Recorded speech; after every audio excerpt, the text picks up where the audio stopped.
नमस्कार। Online study channel में आपका स्वागत है।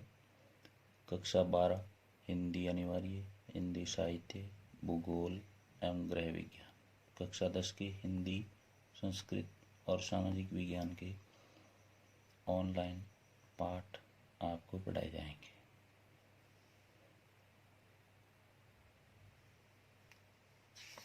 चलिए आज हम पढ़ते हैं कक्षा 12 की हिंदी अनिवार्य का व्याकरण भाग। कक्षा 12 हिंदी अनिवार्य व्याकरण भाग। प्रकरण है भाषा, भाषा, व्याकरण एवं प्रतिलिपि। भाषा किसे कहते हैं? मानव अपने विचारों और भावनाओं को व्यक्त करने के लिए ध्वनि आधारित माध्यम का प्रयोग करता है, उसे भाषा कहते हैं। मानव अपने विचारों और भावनाओं को व्यक्त करने के लिए ध्वनि आधारित माध्यम का प्रयोग करता है, उसे भाषा कहते हैं। आगे भाषा के कितने रूप होते हैं? भाषा के 2 रूप होते हैं, मौखिक भाषा, लिखित भाषा। बोली से क्या तात्पर्य है या बोली किसे कहते हैं? भाषा के जिस रूप का सीमित क्षेत्र में प्रयोग किया जाता है, उसे बोली कहते हैं। बोली और भाषा में क्या अंतर है? बोली सीमित क्षेत्र में ही बोली जाती है, जबकि भाषा का क्षेत्र व्यापक होता है। बोली कम विकसित और बोलचाल के क्षेत्र में प्रयोग में लाई जाती है, जबकि भाषा शब्दकोश और साहित्य की दृष्टि से विकसित होती है। अगले पेज पर चलते हैं।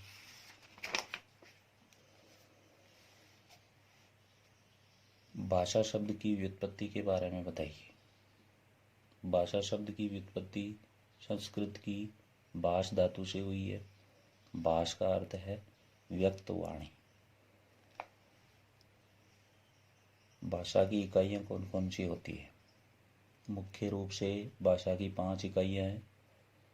नंबर 1 ध्वनि, मुख से निकलने वाली स्वतंत्र आवाज।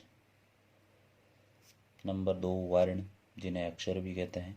भाषा की सबसे छोटी इकाई होती है, जैसे क, च, ट। शब्द, वर्णों का सार्थक समूह शब्द कहलाता है, जैसे ब, ग और ते तीनों मिलकर भगत बनाते हैं। चौथा वाक्य, सार्थक शब्दों को मिलाने से जब एक पूर्ण विचार प्रकट होता है, तो उसे उस शब्द समूह को वाक्य कहते हैं, जैसे मैं पढ़ता हूँ।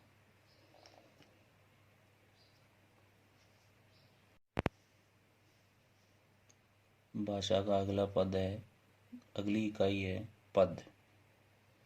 विभक्ति युक्त शब्दों को पद कहते हैं, जैसे राम ने रावण को मारा।